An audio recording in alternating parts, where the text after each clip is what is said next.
ధాత్ syndrome అంటే ఏంటి?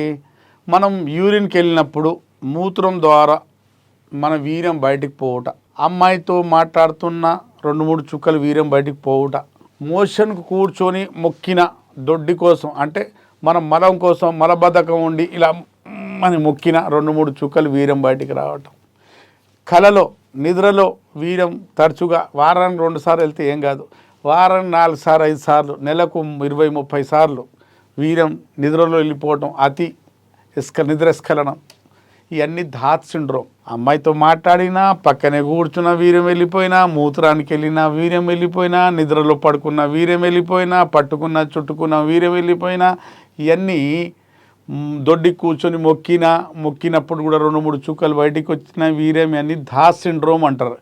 ఇవన్నీ మీరు విన్నారు కదండి. ఇన్ని సమస్యలు ఉన్నాయి వీర్యానికి సంబంధించిన వ్యాధులు. ఈ వ్యాధుల్లో ఏ వ్యాధి మీకున్నా, ఏ బలహీనత మీకున్నా ధాత్ సిండ్రోమ్లో మనకు సంప్రదించండి.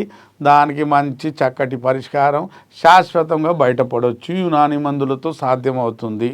మళ్ళీ మీకు సమస్య రాకుండా ఉంటుంది. మా దగ్గర ఇట్లాంటి సమస్యలకు చక్కటి పరిష్కారం ఉంటుంది. విన్నారు కదండి. మీరు ఈ సమస్య ఉంటే ఎక్కడి నుండైనా మీరు ఆన్లైన్ పెయిడ్ కన్సల్టేషన్ తీసుకొని తెప్పించుకోవచ్చు, లేదా దగ్గరలో ఉంటే వచ్చే సౌకర్యం ఉండి ఉంటే నాతో కలిసి ట్రీట్మెంట్ తీసుకోవచ్చు. సెలవండి.